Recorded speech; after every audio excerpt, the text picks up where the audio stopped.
Alright, I legit have 0 notes for this, so I'm flying by the seat of my pants, and for the first time in a few weeks I'm actually wearing pants, and not like pajamas pants when I'm filming this video, so I'm a little discombobulated because it's been like 2 weeks since I've actually filmed, so good times.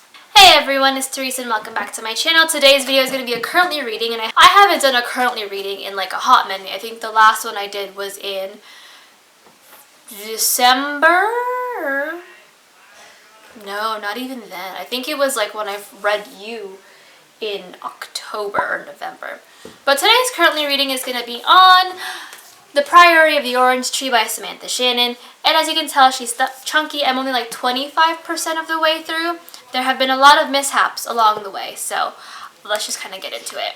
Also, I wanted to thank you guys for being patient. I've been absent for the past 2 weeks. It's been a weird mix of being burnt out and then being sick, so I took some time off to myself, and while that did kind of screw up the plans that I had for February in terms of videos, I feel a lot more refreshed and physically healthier. So thank you guys for being patient and waiting for me to catch up. I'll probably be adjusting my posting schedule every now and again, just so I do have like a week or something where I just don't post or have one video, just to keep me from getting burnt out and then getting sick because I'm burnt out. So I really do appreciate the patience and then the support from all you guys telling me to feel better and coming to my videos when I was done, or my vlog when I uploaded that. So thank you very much. If you guys are new to my channel, my currently reading series is not something that I write reviews on. It is not, like, you guys will literally not get a rating from me. It's just kind of me explaining my thoughts as I am quite literally in the middle of reading the book. But I will have more in-depth thoughts on this book come my wrap-up and my review. But this is just something I like to do to kind of document my thoughts as I'm reading. And sometimes people like to know like what people are thinking in the middle of the book and not so much toward the end. I do typically try to keep these pretty spoiler free unless I'm talking about a middle of the series, in which case it's not. Since Priory of the Orange Tree is a standalone, it'll be fairly spoiler free. So let's get into the video. But for those of you guys who don't know, Priory of the Orange Tree is a high fantasy adult novel. It basically is about dragons, and there's a multiple POV situation. I believe it involves basically every part of this world, which is the east, north, south, and west. As of right now, I've only seen east and west. And one side is the west side, which kind of abhors dragons. They are not a fan of them. And they have this big baddie named the Nameless One, who they kind of have to keep at bay with their queen/saint. Now on the other side, the east, is a bit more, as you can tell, Eastern inspired. The names are definitely a bit more Asian in representation. And here they ride dragons and they kind of have a respect for them, but where I'm at the book, there's still a bit of that fear for them, as I can tell so far, I believe. So that's basically the synopsis that I can give you without going too much into detail. Like I said in the beginning, I'm only 25% of the way through this book, so there's really not a lot for me to say. I've met most of the main players as is. Let's just get into things. I'm going to start off things with things that I'm really digging so far. I think the biggest surprise for me, since this is a high fantasy, it's an adult high fantasy, I was expecting very like flowery, very like poetic prose, very over the top, as tends to happen when you read a high fantasy adult novel. This reads a little bit, not YA, but definitely a bit more on the new adult side. It's a very accessible kind of book. I find myself really getting invested really fast. The chapters are a fair, like they're nice, like short to middle kind of length, so it's very easy to get through, and the characters, while there's a lot, which I will get into later, once you get the feel for the characters, you start to distinguish between who is who and what is what, and it's very easy to work my way around once I get used to everything. Like I said, it's really accessible. Like, the words aren't that big at all. I mean, the words aren't that small at all, actually. It's like I said, it's an accessible high fantasy adult novel, which I was very surprised with. I was thinking that by the size and the size alone, that it would be something like Queens of Innis Lear, where like the words are kind of tiny, the passages are long, flowery, sometimes a little too overly descriptive, but I really like how this reads. I think if I had to categorize it, it doesn't read adult. It definitely reads a bit more new adult with a lot of adult twists, which as a writer who's trying to be an adult writer and not so much more YA, this definitely gives me hope, because I like this kind of concept of making adult fantasies a little bit more accessible. Moving on, I like that there's a lot of intrigue. I am on chapter 22 and about 200 pages in. And there's still a lot of mystery and a lot of like kind of questions that we have about what's going on. So far, it's a lot of world building right now. We're seeing the world really piece itself together and figure out what is happening and like what the stakes are essentially. And sometimes it feels like the stakes aren't that big. And then you start to meet the antagonist, which is like the big nameless one dragon. And you see that there's a lot more at stake and a lot more of things that they have to really kind of get down and dirty and work on. So I really enjoyed that. I actually am digging the large cast of characters. I think that we have a large cast. There's a lot of side characters, but we have the main cast of characters that we have currently are also very interesting. They're literally at different points of the world, but you can see how they all kind of start to connect and interweave and see the point of everything that's going on. So I'm really digging that because everyone had characterized this as like basically dragons and gay. It's a queer book. I'm seeing a lot of like the LGBT rep already.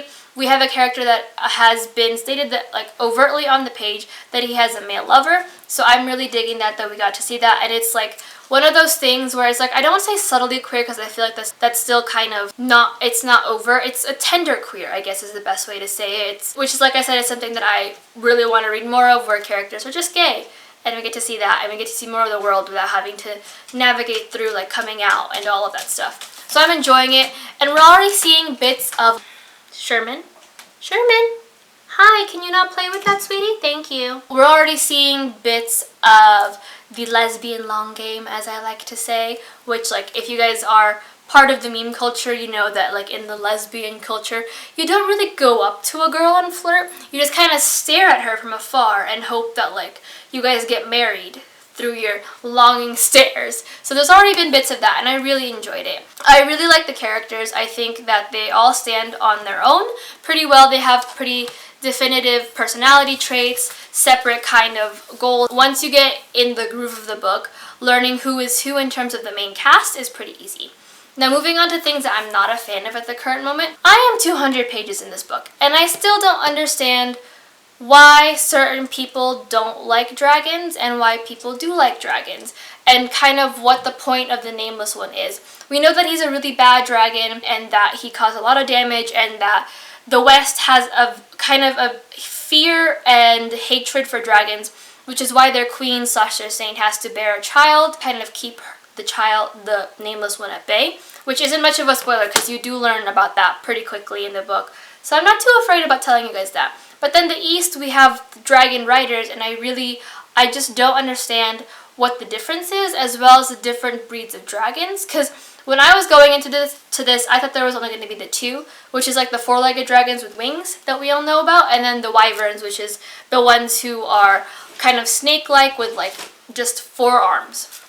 But there are apparently a lot more dragons, and I don't understand the point of introducing all these different breeds of dragons if they're not going to play a big role, or what their role is, or why certain dragons are abhorred and feared, and who the minions are. It's just a lot of weird things that I'm like trying to piece together, but I'm still really confused about. I'm also not a fan of the amount of places in this book. It is an epic high fantasy book. It's definitely a lot of places, and there's a lot of like, there's a big map for it. I think there's 2 maps actually. There are 2 maps. But it's like there's just a lot of names thrown around, and sometimes we don't really understand the names. We don't know where they're coming from, so it's just like, as much as I would love to keep referring to the glossary and the map, I would just like to read the book. TBH. Like, I love me a good map, and I love being able to refer to maps, but sometimes, especially in a book like this, I just want to be able to read through and kind of put the world together on my own. But since it's such a large world, we have so many different places, and sometimes they don't play a big role, or they won't be coming in until way later. So I'm just sitting here like, you literally dropped this one place that I cannot pronounce very well at all several times, but we don't know where it is. I also feel like the pronunciations are kind of difficult, to say the least. There's like a glossary and a timeline and something else. I think like a family tree, but no pronunciations. And I'm sitting here like, this is a high fantasy, and Samantha, I feel like you kind of just squished some words together and called it done, which is fine, but I can barely pronounce my own name on a good day. So being able to pronounce like Trudy Zut or is not going to happen. And I also don't like the fact that sometimes we repeat last names over and over again. Like, you know, I only need to hear it once. I don't need to hear it every time this character is introduced. So it's just a little frustrating on that end. And kind of going along with the names, we have a lot of minor characters, which isn't bad. I love having a full cast. I love seeing all this. But there's a bit in the book where we hear about a king that we haven't really heard about yet. And his name is really, really, really similar to one of the main characters' lovers' names. And it's a large cast of characters. Lots of names are being thrown around every chapter. I really don't need names that are similar sounding or spelled similarly to the others. It's just a lot of confusion. If my skills as a writer is correct, this is the Chekhov's gun situation, and we will see these characters pop up more, or else there'd be no point in mentioning them. So it's just like, why are you going to confuse me in such a manner by having them sound so similar? I don't need it. I confuse myself on a daily basis. I don't need books to do it for me. And especially I like the glossary, and I think it's fun, and it's great. I kind of don't check it very often. Not because I think it's useless, but it's like when you're in the groove of the book and you see new names, I don't have the patience to go back and double check glossaries to see who belongs to who. I know that it's helpful and it assists, and I'm sure some people are able to do it, but sometimes when there's a lot of information, I would like to be able to just piece everything together and then maybe go back and double check. But sometimes it's like, I don't know where you belong, I can't pronounce your name, and you have been mentioned so many times that I know you're important, but I don't know who you are. But yeah, that's basically all my thoughts for this book, and I'm only 237 pages in. This is a read-along for me with my friend Sarah from String Bean Books, and we have had the same issues, so I'm not alone in this. But aside from the issues that I have had, I'm really enjoying this book so far. I like the writing, I like that it's really accessible. Sometimes I feel like adult high fantasy books can be really niche, and if you don't like a certain writing style, you probably won't get into the genre very well. Especially since they're really thick, and if the writing style doesn't fit with you, then there's no point in you reading a thick-ass book and then not enjoying it. So I really like that this is accessible, and I want more adult high fantasy to start doing this kind of stuff, just because I feel like when you think of adult high fantasy, you think of old white men who like to nerd out and play D&D and all that stuff, which isn't a bad thing, but it really limits the amount of the audience that you have, and thus we're losing a lot of potential books that could have been really big bestsellers, or really the next Netflix series or the next movie series, because the writing is so niche. So I really like this. This is really accessible and really easy to get through. It's just there are a lot of names, and I know that there's a glossary, it'll give it everything, but it's one of those things where I'm just not gonna flip back every time I see a brand new name and spend maybe 5-10 minutes trying to figure out where you're from and who you're loyal to, only to have to go back to where I was and then try to get back in the groove of reading and then go back to the glossary. But other than that, I really am enjoying it. I can't wait to finish this book out. We'll probably finish this book in March. We're 25% of the way through, and it's the end of February, and we started in February. Actually, going by that logic, probably April. But yeah, I'm really enjoying it. But that is it for my current thoughts on Priory of the Orange Tree by Samantha Shannon. I just have a lot of complaints because I'm 25% of the way through, and I can barely pronounce Patroclus at some points. So you're gonna give me names that are spelled Trudy, which I'll show up here, and then expand her name so it's and I'm I just hear gibberish in my head. So, but yeah, have you guys read this book? Do you guys, do names get a little less confusing as we go along? Because that'd be great. So just let me know that in the comments below, and I will update you guys on my thoughts. If you guys want to know more of as I'm reading this, literally follow me on social media, because I post about it. Goodreads is also a good place, and then my wrap-up will be coming up. When that happens, I don't know, but in the coming months, it'll be there. So until next time, hit like, subscribe, comment, and I will talk to you guys literally everywhere else. I hope you guys are having a great week, and yeah, bye!